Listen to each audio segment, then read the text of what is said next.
Buenos días. Esta es la clase número 8 del módulo 6 del curso Uso de herramientas informáticas para la recopilación, análisis e interpretación de datos de interés en las ciencias biomédicas. Este es un curso organizado por el Departamento de Docencia del Centro Universitario de Estudios Medioambientales de la Facultad de Ciencias Médicas de la Universidad Nacional de Rosario y es un servicio técnico de alto nivel del CONICET. En la clase de hoy veremos integración de funciones utilizando R y desarrollaremos integrales indefinidas, definidas e impropias. La integral de una función da como resultado otra función, tal que si esta función la derivamos, obtenemos por resultado la primera función. Para resolver esta tabla, tenemos una tabla como pasaba para las derivadas. La integral se representa, cuando integramos, se representa con este símbolo, que es el símbolo de integral. Y siempre está acompañado de lo que llamamos un diferencial de x, en este caso, que es nuestra variable, que nos indica cuál es la variable de integración. Las reglas que iremos aplicando son las siguientes. Si tenemos la integral de diferencial x, es decir, la función es 1, su integral es x, es decir, que la integral de 1 es x. Y siempre se suma una constante, porque cuando le derivemos esto, la derivada de la constante nos va a dar 0. Entonces, si nosotros derivamos x más 1, la derivada de x sería 1, y la derivada de la constante sería 0, por lo tanto, el resultado de derivar nuestra función que obtuvimos por integración es 1, que es lo que teníamos como función. Si tuviéramos la integral de x elevado a la a, la variable es x, la integral es x a la a más 1 sobre a más 1 más c. Si tenemos e a la x, su derivada es e a la x. Perdón, su integral es e a la x. Si tenemos la integral de la suma de h más g, donde h y g son funciones de x, la integral de una suma es lo mismo que la suma de las integrales. Y si tuviéramos k, que es una constante, y f es una función de x, y tenemos la integral de k por la función por diferencial de x, esto es igual a sacar la constante fuera de la integral y nos queda la integral de f por diferencial de x. Iremos viendo de aplicar estas reglas. Entonces, acá tenemos esta es la tabla de integrales inmediatas que hemos planteado, muy reducida para el caso que vamos a aplicar nosotros, y esta es la tabla de derivadas que vimos en la clase anterior. Acá tenemos la integral de una función que es 3x² más e a la x. Entonces, en primer lugar, lo que intentamos es aplicar las reglas de derivación, las reglas de integración.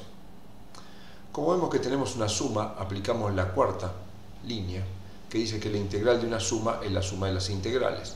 Por lo tanto, si yo tengo 3x² más e a la x, puedo dividir esto como la integral de 3x² diferencial de x más la integral de e a la x por diferencial de x. De esta manera me he transformado una integral en dos integrales más sencillas que procesaré por separado. Empecemos con el primer caso. En el primer caso tenemos el producto de una constante, que sería la quinta línea, la constante 3, por una función que es x². Por lo tanto, sabemos que la constante, como dice acá, la podemos sacar fuera de la integral y nos quedaría 3 por la integral de x² por diferencial de x. En el otro no hemos hecho más nada. Pero llegado a este punto, lo que vemos es que esta primera integral ya es una integral inmediata, porque la podemos resolver con la segunda línea, que dice que si tenemos x a la a, va a ser x a la a más 1 sobre a más 1. Por lo tanto, si acá tenemos x al cuadrado, el resultado de esto va a ser x al cubo sobre 3, que va a estar multiplicado por el 3, que era la constante. En el segundo caso, tenemos e a la x, pero como sabemos acá, e a la x su integral es directamente e a la x. Por lo tanto, este primer término que podemos simplificar y nos queda x al cubo más e a la x más c es el resultado de nuestra integral. Comprobemos si este resultado que hemos hallado es correcto. Si lo derivamos, deberíamos obtener la función original. Por lo tanto, tenemos nuestra integral era x cubo más e a la x más c. Si derivamos ahora, utilizaremos el tercer renglón de acá de derivación. Sabemos que si es x a la n, esto es n por x a la n menos 1. Por lo tanto, la derivada va a ser 3 por x al cuadrado. Y la derivada de e a la x, como tenemos acá en el quinto renglón, es e a la x directamente. Entonces, vemos que el resultado nos quedó 3x cuadrados más e a la x, que es el resultado de la función que integramos.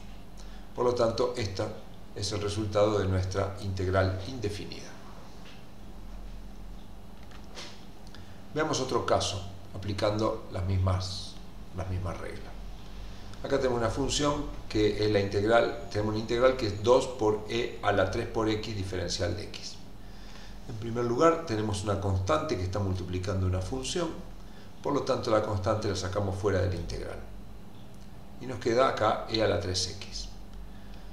Si vamos a la tabla de integrales inmediata, nosotros lo más parecido que tenemos es e a la x, pero no e a la 3x.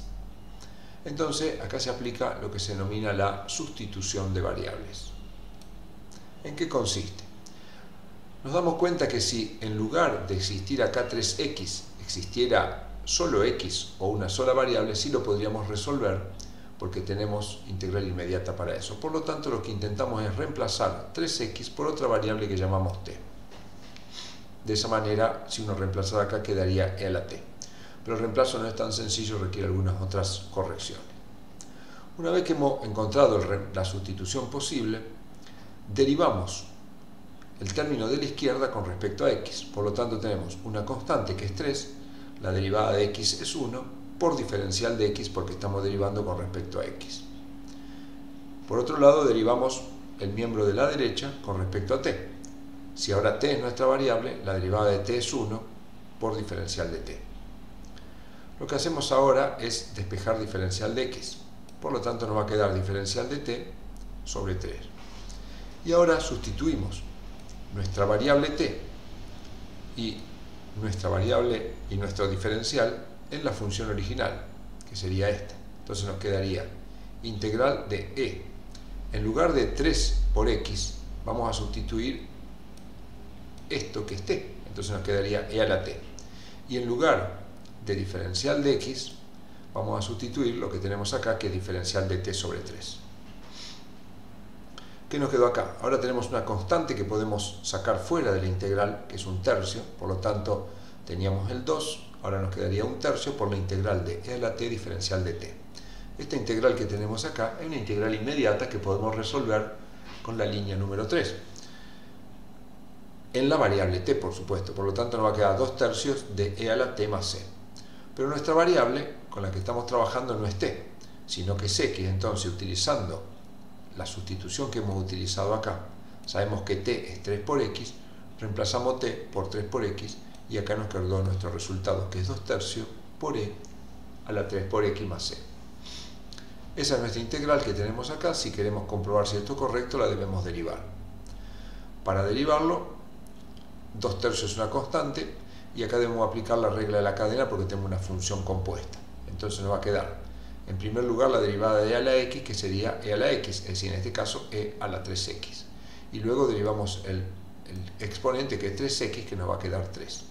Si reordenamos y simplificamos, se simplifica este 3 con este 3, el 0 se va, y entonces nos queda 2 por e a la 3x, que es el resultado de la función que integramos. Esto nos permite verificar que el proceso de integración fue correcto.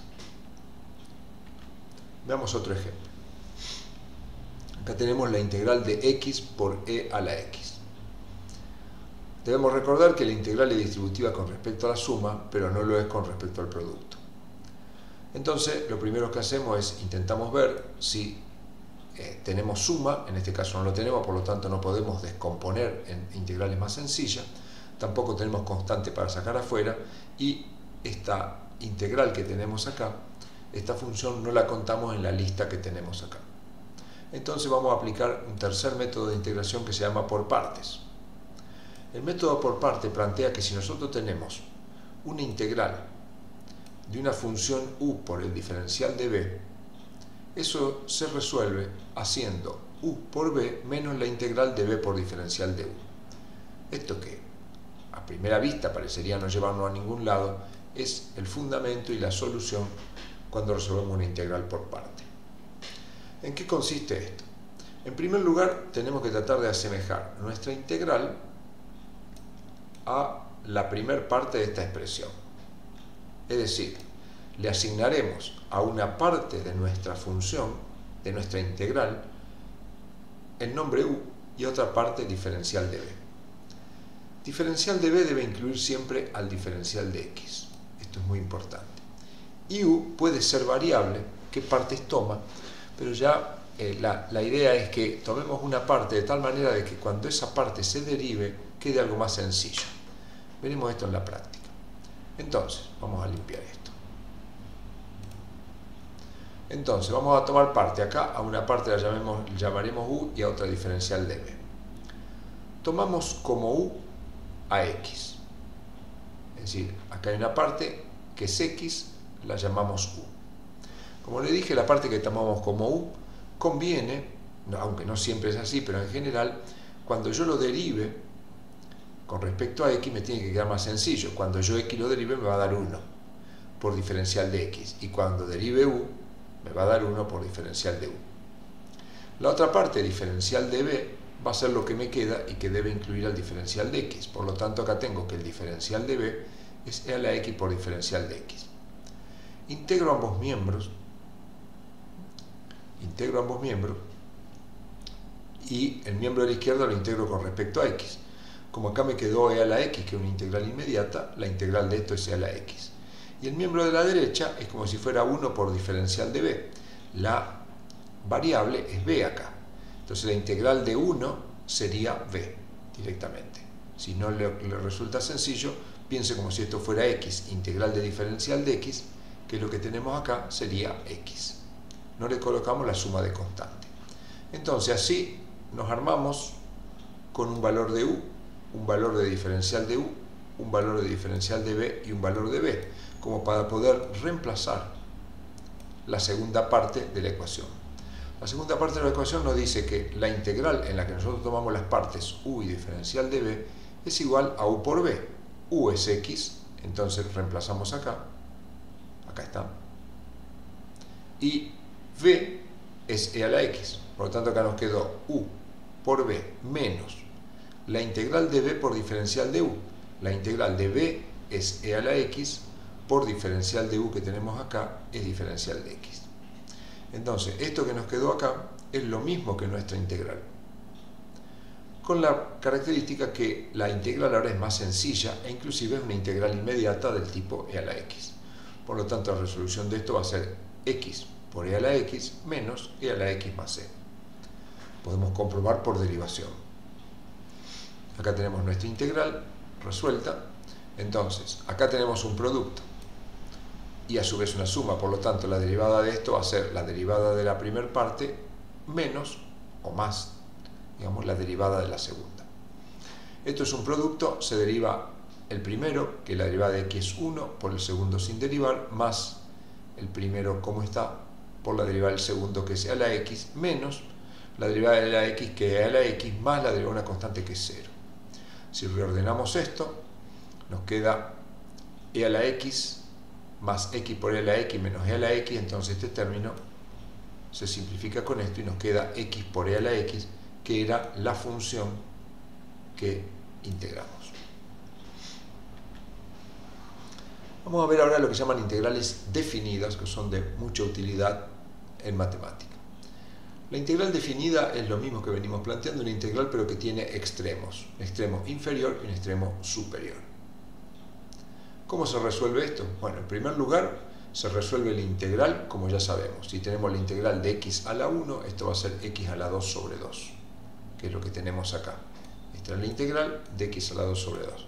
Pero ahora lo que hacemos es valorizamos el resultado de nuestra integral en el límite superior, que es 2. Por lo tanto nos va a quedar 2 al cuadrado sobre 2, y a eso le restamos el resultado de nuestra integral valorizado en el extremo inferior, que es 0. Nos va a quedar 0 al cuadrado sobre 2. Por lo tanto, el resultado de esto nos queda 2 al cuadrado, que es 4, dividido 2, 2, menos 0 nos da 2. Y este es el resultado de nuestra integral definida.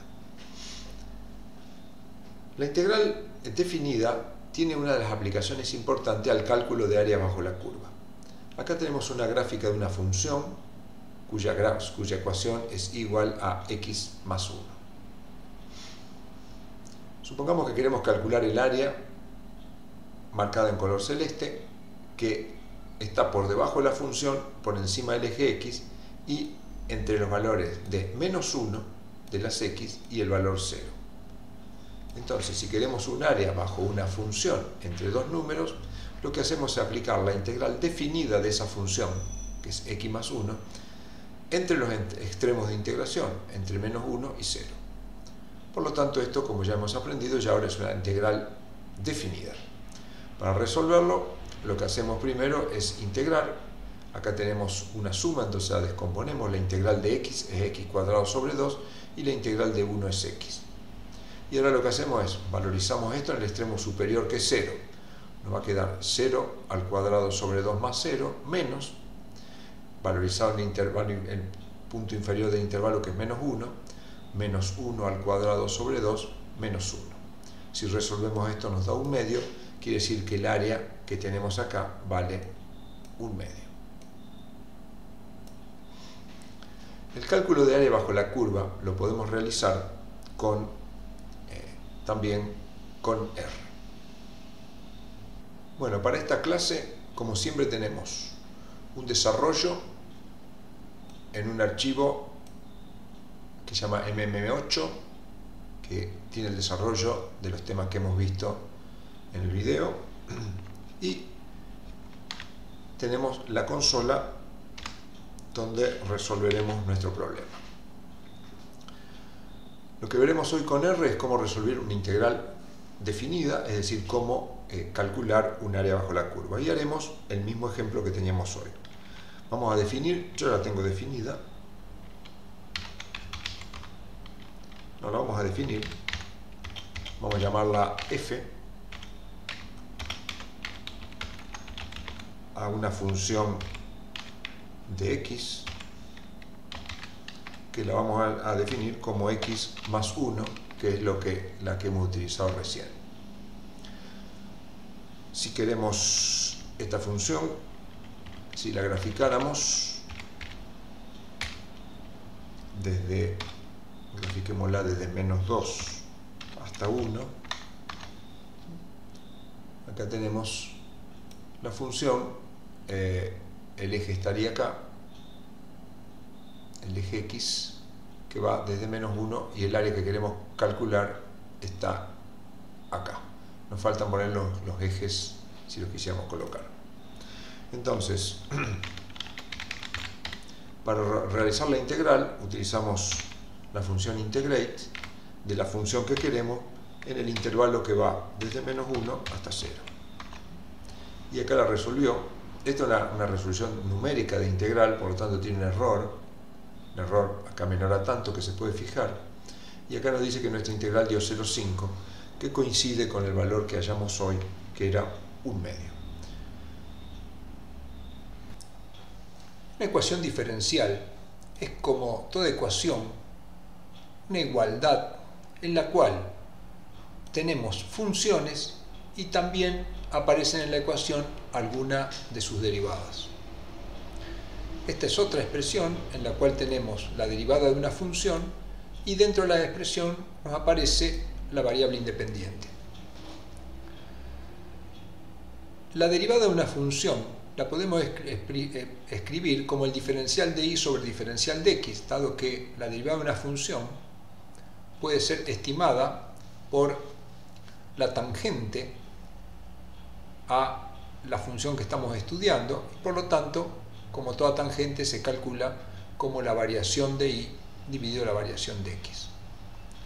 Escrito de esta manera vemos que es un cociente, por lo tanto podemos decir que la derivada es la velocidad de cambio de la variable y con respecto a x. Es decir, que la derivada es una velocidad a la que está cambiando nuestra función. En esta expresión lo que vemos es que la velocidad de cambio de la función respecto de x es directamente proporcional a x, porque así lo expresa nuestra ecuación. Resolver una ecuación diferencial implica obtener el valor de la función y que figura dentro de esa ecuación.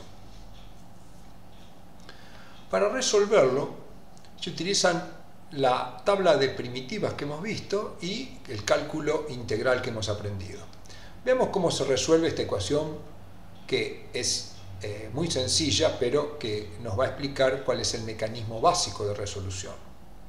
Acá tenemos la ecuación escrita: la derivada de y respecto de x es igual a k por x. Si es posible, lo que tenemos que hacer es agrupar a un lado de la igualdad la función y al otro lado la variable independiente x. Acá es fácil, dejamos diferencial de este lado y nos queda k por x diferencial de x si pasamos diferencial de x de este lado. Luego integramos ambos miembros, nos queda la integral de diferencial de y por la integral del término de la derecha. Como vemos acá en la tabla de primitivas, la tabla del diferencial no es otra cosa que la variable, por lo tanto si tenemos la integral de diferencial de y, eso va a ser y. Acá tenemos la integral de una constante por x. Nosotros sabemos que cuando tenemos una constante por una función, la integral de eso es la constante por la integral de la función. Por lo tanto acá la variable k la podemos sacar afuera y nos quedaría la integral de x, que está elevado a la 1 por diferencial de x. Por lo tanto podemos aplicar la segunda fórmula para la resolución y nos quedaría que y es igual a k por x al cuadrado sobre 2, aplicando que sabemos que cuando la integral es x a la a, va a ser a x a la a más 1 sobre a más 1. Y todo esto llevará a una constante c sumando, que será la suma de la constante que tenga el miembro de la izquierda más el miembro de la derecha. Y esto sería la solución a nuestro problema. Para verificar si la solución a nuestro problema, lo que podemos hacer es obtener la derivada y reemplazarlo en esta ecuación y ver si nos da. Entonces acá tenemos la solución. Lo que hacemos es derivamos ambos miembros. Entonces, la derivada de y va a ser y' y la derivada de este miembro, k sobre 2 es una constante y la derivada de x al cuadrado es 2x. Para esto nos basamos en la tercera línea que nos dice cómo derivar una potencia y cómo procedemos cuando tenemos una constante, que sería esta línea. Cuando tenemos una constante por una función, es la constante por la derivada de la función. Por lo tanto, acá nos ha quedado k sobre 2, que es la constante, por 2x, más la derivada de c, que es una constante, que es 0. Si acá simplificamos este 2 con este 2, nos queda que y' es k por x, que era nuestra ecuación original. Por lo tanto, quiere decir que nuestra solución satisface nuestra ecuación.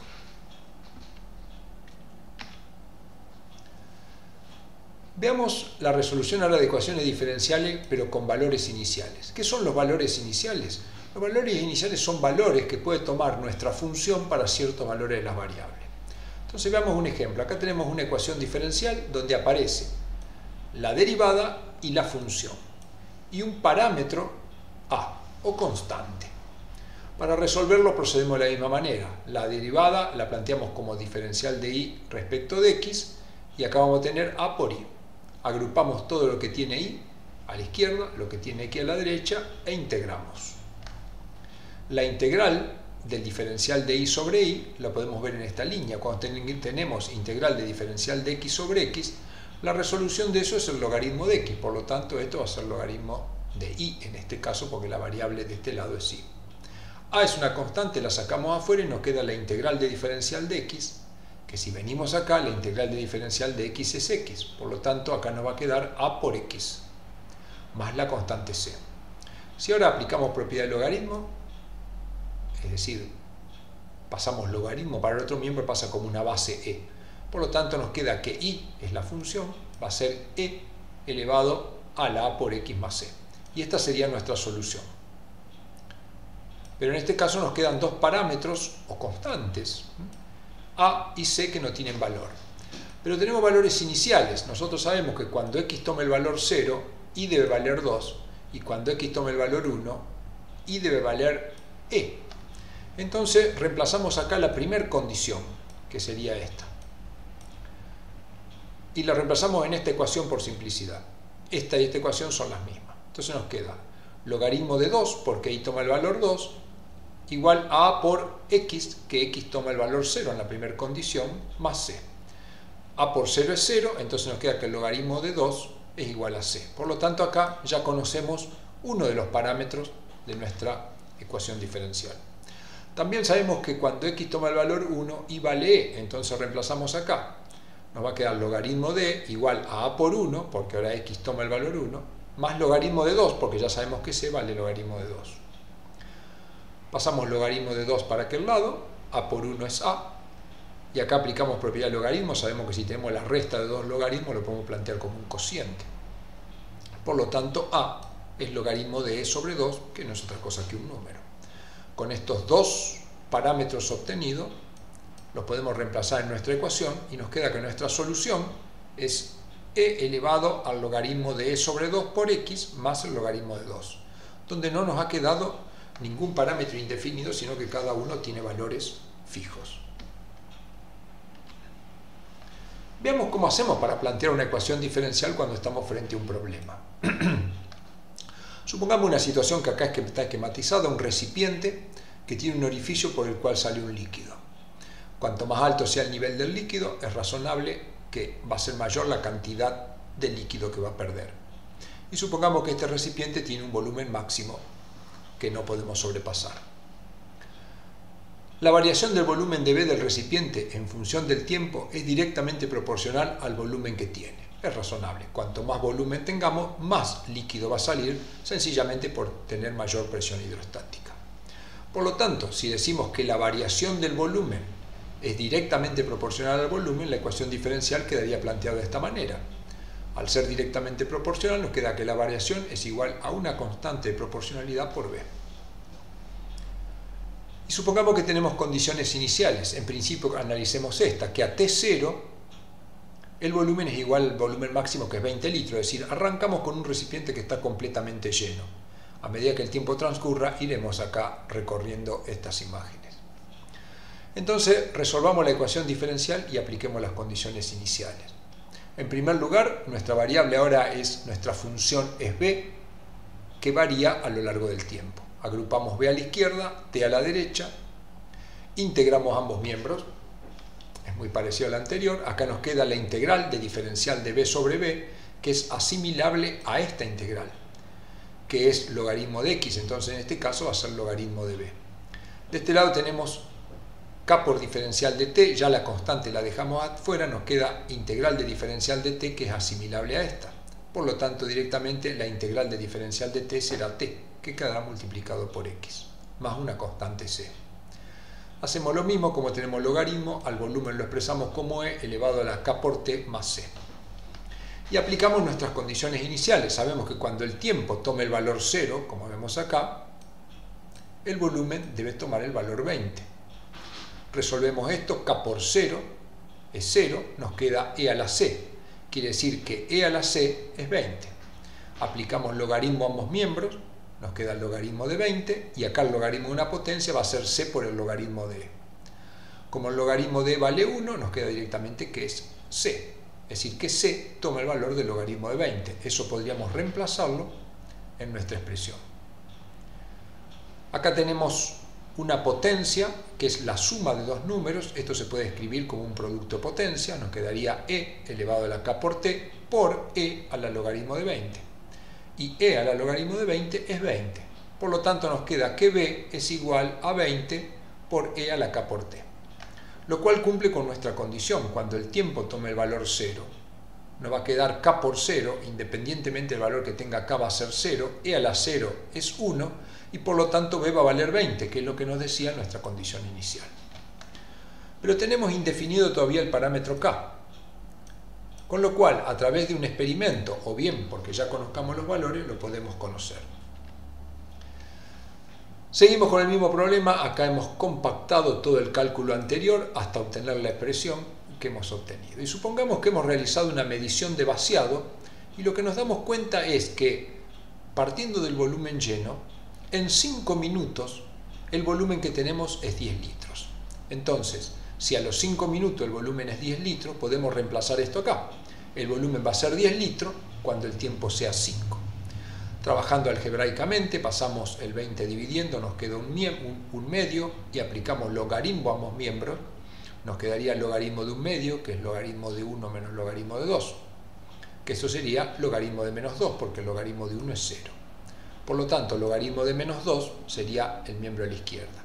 Y de la derecha nos quedaría el logaritmo de la potencia, que no es otra cosa que el exponente, que es k por 5 por el logaritmo de e. El logaritmo de e tiene el valor 1, por lo tanto acá nos queda k por 5, falta el signo por.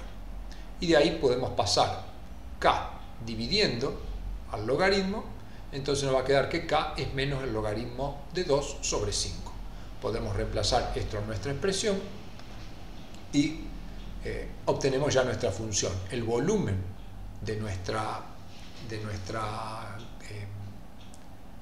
recipiente varía a lo largo del tiempo siguiendo esta función, que es una exponencial negativa.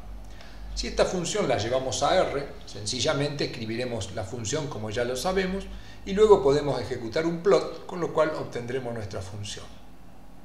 Es decir, que a partir de un problema, de una observación, planteamos una ecuación diferencial, establecimos condiciones iniciales y de experimentación, llegamos a nuestra expresión que queda ajustada al problema y que representa claramente 20 litros, y a medida que el tiempo transcurra va a ir decreciendo el volumen de una manera exponencial a medida que se vaya bajando la altura y vaya perdiéndose el líquido. Veamos ahora el planteo de ecuaciones diferenciales con más de un proceso.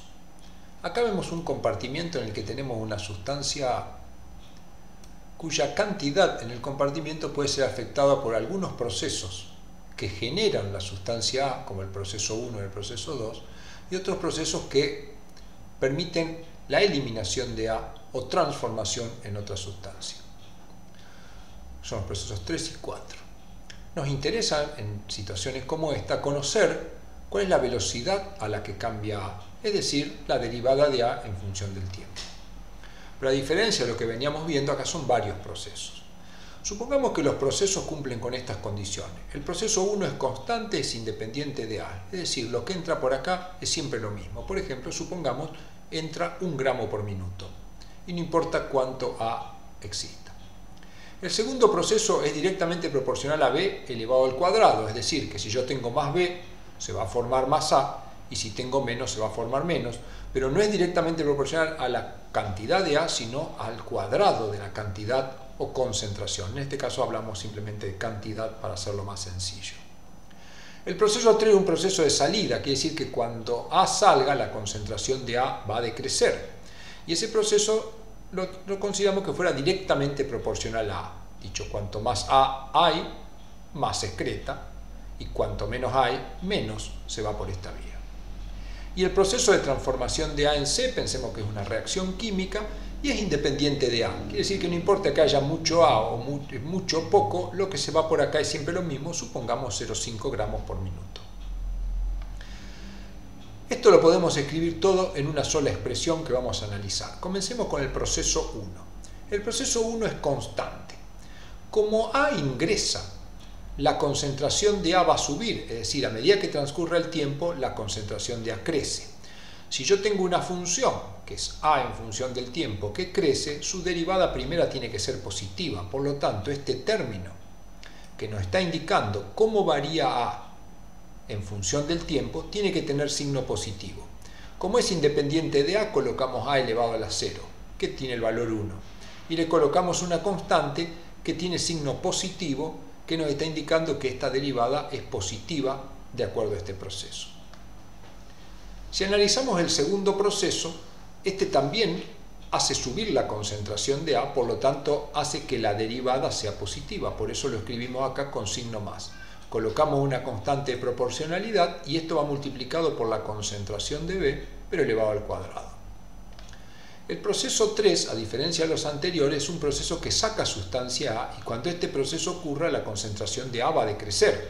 Por lo tanto, si la concentración de A decrece, su derivada primera tiene que ser negativa. Por lo tanto, la derivada de A en función de T, en función de este término, tiene que tener signo menos. Le colocamos una constante de proporcionalidad que llamamos K3, que corresponde a este proceso, y como nos dice que es proporcional a A, va a ir multiplicado por A. Con respecto al proceso 4, también es un proceso que hace decrecer la concentración de A, por lo tanto, tiene que afectar a su derivada con un signo menos, aportándole un signo negativo, pero dice que es independiente de A, por lo tanto directamente nos quedaría K4. Y esta sería la ecuación diferencial que involucra a los 4 procesos, donde hay 2 de ellos que tienden a subir la cantidad de A, por eso tienen signo positivo, y 2 que tienden a hacer que la derivada sea negativo, es decir, hacer bajar la cantidad de A, que serían los procesos 3 y 4. Las constantes K1, K2, K3 y K4 las llamamos constantes de velocidad o también los llamamos los parámetros de nuestra ecuación diferencial. Ya iremos viendo en clases anteriores cómo parametrizar una ecuación, es decir, cómo hallar estos valores en función de la experimentación.